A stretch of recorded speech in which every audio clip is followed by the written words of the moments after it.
Memiliki keluarga utuh, kekayaan, dan jabatan tentu saja hal yang patut disyukuri, tapi tidak bagi putra sulung keluarga ini.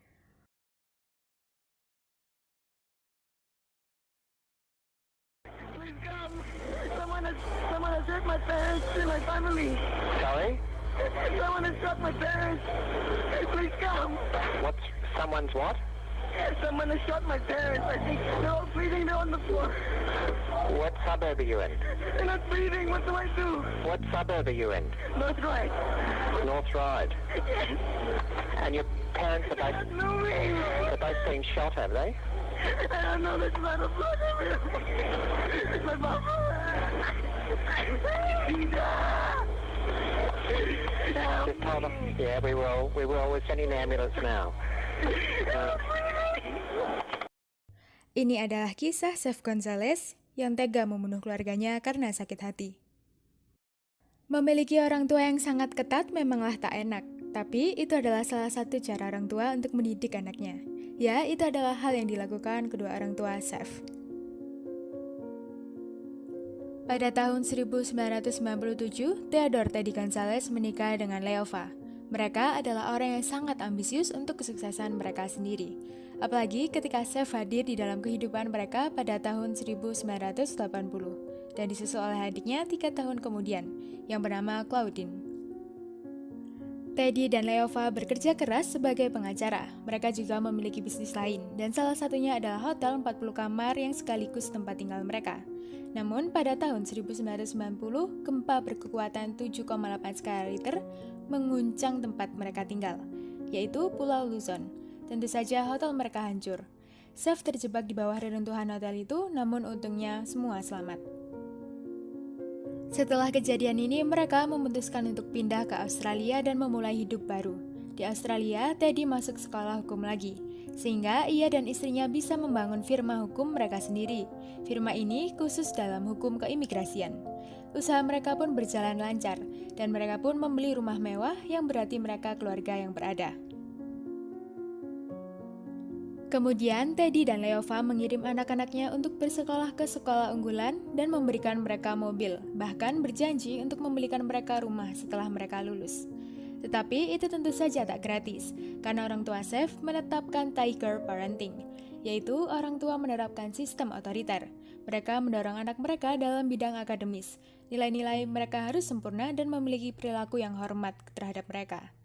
Karena itu adalah jalan satu-satunya mereka untuk mendapatkan apa yang ayah mereka janjikan. Chef memiliki hobi bernyanyi, tentu saja itu bukan masalah bagi orang tuanya. Tetapi masalahnya datang ketika Chef ingin berkarir musik, karena orang tuanya ingin ia menjadi pengacara seperti Teddy atau dokter. Chef benar-benar tak tertarik di bidang akademik, tetapi ia tetap memiliki nilai terbaik. Ia kemudian masuk ke University of New South Wales dan memiliki nilai sangat buruk di 2 tahun awal, sehingga ia harus dikeluarkan. Ia berharap pada karir musiknya dan membentuk grup band a cappella. Mereka tak terlalu terkenal, namun mereka terkenal di daerah lokal mereka. Masyarakat menyewa mereka untuk menyanyi di acara pernikahan, ulang tahun, serta di kafe, bar, dan klub. Chef telah mendapatkan uangnya sendiri, namun tentu saja itu belum cukup bagi Teddy dan Leova dibandingkan dengan seorang dokter atau pengacara. Setelah berdebat cukup panjang dengan orang tuanya, Chef kemudian masuk ke sekolah hukum dan mendapat nilai terbaik. Dan tentu saja ayahnya sangat bangga padanya. Teddy kemudian memberikan Chef pekerjaan di firma hukum miliknya. Tetapi, di balik itu semua, ternyata nilai Chef tak murni, bahkan nilainya sangat jelek. Ia memalsukan slip nilainya. Tentu saja kebohongan pada akhirnya akan terungkap. Bagaimana dengan Claudine? Claudine sangat senang dan patuh dengan apa yang disuruh orang tuanya. Ia pintar dan selalu mendapatkan nilai terbaik. Namun ketika Claudine memasuki masa SMA, Claudine memiliki kekasih. Chef berbuat ulah, ia mengatakan pada pacar Claudine bahwa ia adalah gangster. Dan di saat bersamaan, Leova takut anaknya tidak akan fokus belajar. Leova pun menyuruh Claudine untuk putus dengan kekasihnya, dan ia membawa Claudine untuk tinggal di Melbourne. Karena marah, Claudine kemudian mengadu ke orang tuanya bahwa Chef memalsukan nilainya. Tentu saja orang tua mereka yang mengetahui hal itu mengancam akan mengambil fasilitas yang dimiliki Chef, termasuk mobil Ford Fiesta yang memiliki plat khusus untuknya. Seth sangat marah pada adiknya karena ia harus menaiki bus umum untuk kuliah. Seth dan keluarganya akhirnya tak memiliki hubungan yang baik sampai pada tanggal 10 Juli 2001 sekitar jam 7 malam. Setelah bekerja di firma ayahnya, Seth dan temannya pergi bersenang-senang, makan di Planet Hollywood dan ke arcade pada jam 11 malam. Seth mengantarnya pulang, dan begitu pula dengan Seth, ia menuju rumahnya. Sesampai di sana, ia melihat pintu rumahnya sudah terbuka. Ia masuk dan melihat darah di mana-mana. Ia menggoyang-goyangkan tubuh orang tuanya. Tetapi kedua orang tuanya sudah tak bernafas. Menurut laporan, Claudine adalah korban pertama. Waktu kematiannya sekitar jam 4 sore. Sepertinya di saat itu ia sedang belajar. Penyerang masuk dan memukulnya dengan tongkat baseball. Setelah itu, ia menutup tubuhnya dengan sweater merah untuk menutup lukanya. Korban kedua adalah Leova. Ia pulang dengan sekantong belanjaan dan langsung ditikam dari belakang dengan pisau dapur dari rumahnya sendiri. Belanjaan dan dompet Leova pun tergeletak di ruang makan. Waktu kematian sekitar jam 5 sore. Dan terakhir adalah Teddy. Ketika ia tiba di rumah sebelum jam 7 malam, ia tiba-tiba ditusuk dari belakang, menyebabkan sumsum tulang belakangnya terputus dan lumpuh total. Sama seperti Leova, ia mendapatkan tusukan brutal di sekujur tubuhnya. Di dinding rumah mereka, Seth mendapati tulisan bentuk rasial dengan piloks berwarna biru, dan polisi berpikir kasus ini disebabkan kebencian. Ditambah dengan kesaksian Seth bahwa di jalan ada insiden seorang pria menghina mereka karena seorang Asia. Tetapi para polisi tak mungkin sebodoh itu. Polisi menemukan bahwa keluarga Teddy tak pergi kemana-mana, dan menduga bahwa tersangkanya berasal dari keluarga Teddy itu sendiri. Beberapa hari setelah kejadian, ia membuat pernyataan akan memberikan $100.000 kepada pelaku jika ia menyerahkan diri.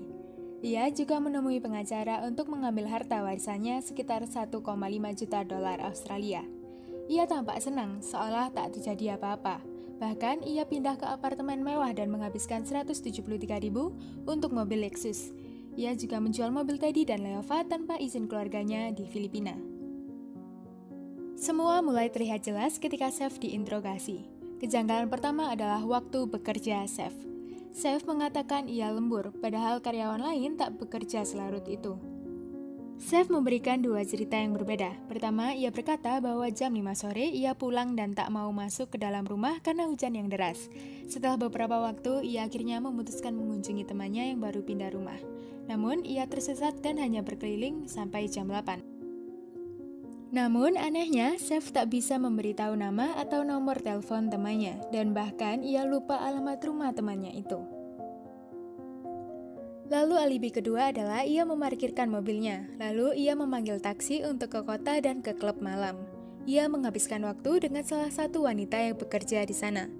Mungkin Seth berpikir polisi tak akan mencari tahu tentang wanita itu. Tentu saja polisi datang dan bertanya pada wanita-wanita yang bekerja di sana. Mereka berkata tak pernah melihat Seth seumur hidup mereka.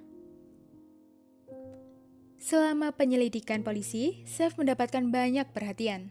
Saat upacara kematian, banyak yang mengkasihaninya. Namun ada beberapa juga yang merasa aneh dengan Seth.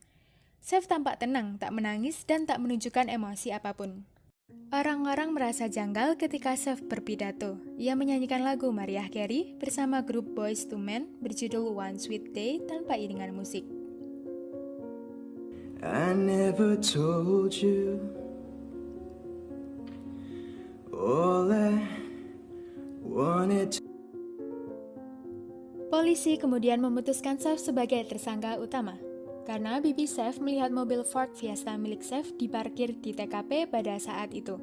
Tentu saja hal itu mematahkan alibi Seth. Selain itu, motif kejadian itu juga bukan perampokan, tak ada barang yang hilang. Dan pengakuan pertengkaran di jalan seperti yang dikatakan Seth jugalah tak ada. Bukti terkuat bahwa Seth adalah pelakunya ketika polisi menemukan histori pencarian Seth tentang tanaman beracun yang diduga untuk membunuh keluarganya. Karena sebelum pembunuhan ini Leova keracunan makanan, tetapi ia sembuh setelah menerima perawatan dari rumah sakit. Berkaitan dengan sidang kasus tahun 2004, Seth dinyatakan bersalah atas 3 dakwaan pembunuhan. Divonis 3 kali seumur hidup tanpa kemungkinan pembebasan bersyarat. Dan hingga sekarang, Chef masih gigih bahwa ia bukanlah pelaku sebenarnya. Bagaimana menurut Anda? Keluarga memanglah hal terpenting dalam hidup, karena keluarga adalah tempat untuk pulang, tempat untuk berlindung, tempat untuk mencurahkan rasa kasih sayang, kesedihan, atau bahkan kemarahan. Tetapi jikalau fungsi utama keluarga itu sendiri tak ada, maka tak menutup kemungkinan bisa terjadi hal yang sama dengan yang Chef lakukan. Menjadi orang tua yang ketat peraturan memanglah tak salah, tetapi ingat sesuatu hal yang berlebihan itu tidak baik. Terima kasih sudah menonton dan sampai jumpa di kasus berikutnya.